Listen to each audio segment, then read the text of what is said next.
Alright, come foraging with me. So today I'm going to bring you out into the bush while we go looking for some edible mushrooms.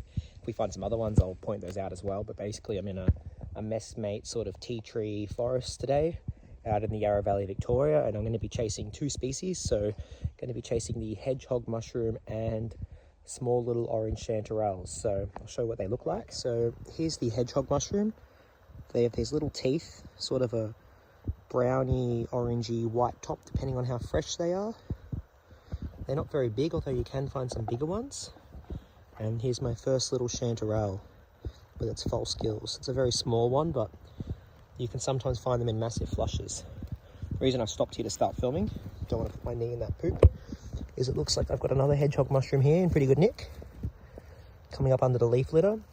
These guys are sometimes quite tricky to find, as they really like to grow underneath the leaves and make themselves not very easy to see. So I'm just going to give this guy a little snip, just because they can be a pain to clean afterwards and they're quite brittle. So I just want to cut away any of the gross dirt and leave us with a fairly clean mushroom to make processing when we get home a lot easier. So I'll take you along with me through this beautiful forest and we will see if we can forage enough mushrooms to make a little pasta or something for lunch. Got the camera to get up and then I looked over it by this tree and zoom in, you can see something there. So let's go over and take a look. It looks like some more hedgehog mushrooms, and it most certainly is. These guys aren't the biggest and this one's a little old. So what we might do is we might just take one of them and leave the other two. That way the other two can still spread spores and keep propagating. But then once you get your eye in, there's another one here. And then there's another mushroom here. These ones we don't eat. These are known as jelly babies. And they're these tiny little yellow mushrooms that can be kind of like quite jelly-like. They're really fun to find. You sometimes find some forests where they're just in massive patches, and then you can go weeks without seeing any of them. Although there's a couple more underneath the leaf litter here. So I think they're known as the yellow Ochre Jelly Club. And yeah, they're a fun little textural mushroom. I don't know anything about their edibility, so I'm assuming they're not edible. Otherwise I would have come across something about it. But it's a really fun little mushroom to find. Sometimes you can find them in really nice condition with like sunlight coming onto them, and they make a really nice photo. So when I hunt chanterelles, I like to go right down where the water source is and then just sort of follow the banks. They kind of like those little nestled in hidey spots. So the hardest spot to find them is where they'll be. And we had a lot of rain through here about 2 weeks ago. So this all had gushing water on it. Has soaked all the soil. Probably unfortunately filled in a lot of these wombat holes.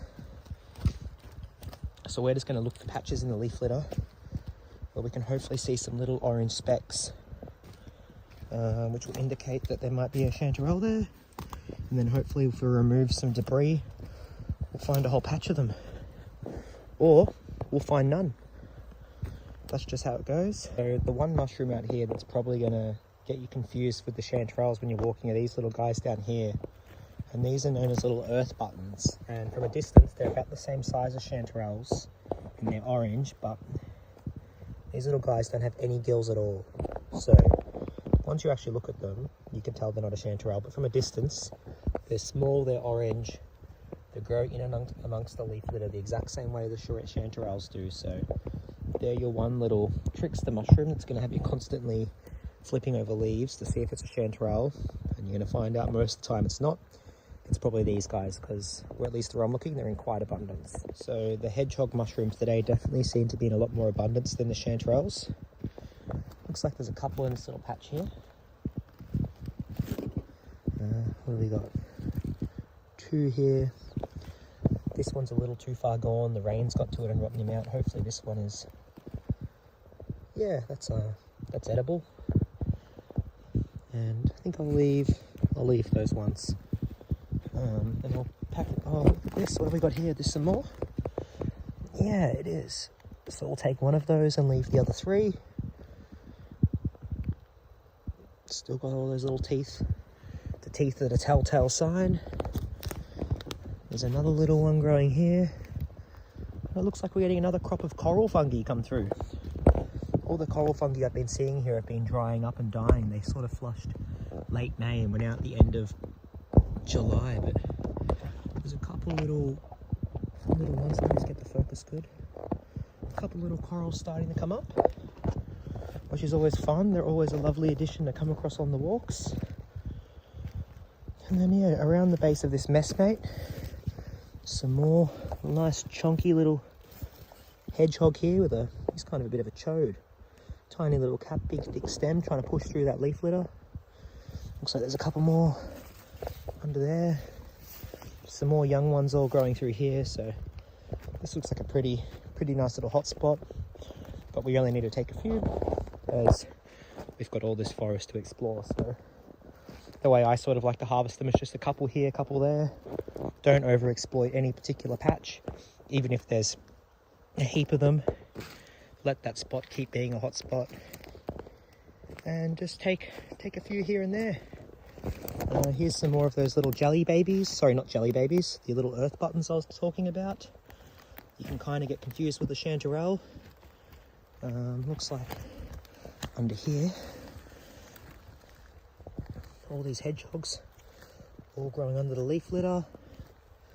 So most of the hedgehogs out here I'm probably not even going to see because they're fruiting underneath the leaf litter. The only ones I'm seeing are the ones that are actually visible. Oh, I accidentally detached that one, so that one's coming with me, but we'll leave the rest. Have a look at this beautiful patch of wild turkey tail growing here. So this is considered a functional mushroom that you can't eat because it's too rubbery, but you make tinctures and teas out of it as it's got really good compounds in it like PSP and PSK, which are water soluble, so you can sort of simmer this mushroom for about 20 minutes on not a rolling boil, but just sort of getting the water sort of rumbling, and then sort of turn the heat down.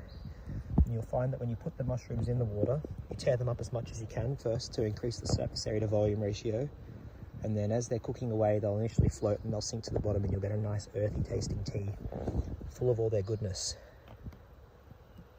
We're doing most of our hunting over by the creek here in the leaf litter, and I'm going to mix it up and head over into the more mossy tea tree at the moment, as the hedgehog mushrooms that are growing there are a lot more cleaner, as they're not sort of growing out of the dirt. They sort of have to push through the moss before they can get their cap out to start dispersing spores. So I'm hoping that the ones I find over here will be a bit more clean and easier to harvest. So it looks like we found a little hedgehog here growing in the moss.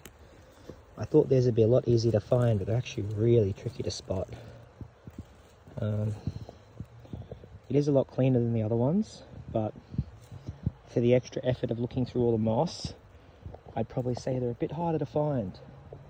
So I think that might wrap up my foray for the morning, and I'll get these mushies home to cook. Right, so just as I'm leaving the forest, look what I find down here. 1, 2, 3, 4 baby little chanterelles. So these are far too small to harvest, and they were vibrant orange. Like you look from back here, you can even see them, the camera's picking them up. They've just got such a vibrant orange to them, but that does mean that they are starting to fruit. And what is it? It's basically the 30th of July today, so they're fruiting almost at the start of spring. So that means when I come back next week, hopefully they're a bit bigger, and maybe we'll see more baby chanterelles pinning through the moss here. One can only hope. Just leaving the forest. Beautiful little orange mushroom growing here. Such a pretty spot with all the moss. I love coming in here. But I'll be back. I like checking on this spot once a week just to see what different diversity pops up. Alright, so I'm home with the haul now. And what I like to do is just put them in a pot with some cold water and just give them a little mix around with my hand, and that way we let any debris that's left on the mushroom wash off. And what I'm going to do with these tonight is I'm going to make up a little mushroom cream sauce to go with some steak. So that's what these guys are going to go in. As I said, they don't have a whole lot of flavour themselves, but they're a fun little texture, so I think these in a nice cream sauce with a bit of garlic and whatnot is going to be absolutely delicious. And this is the final result, the mushroom steak sauce. Thanks for watching.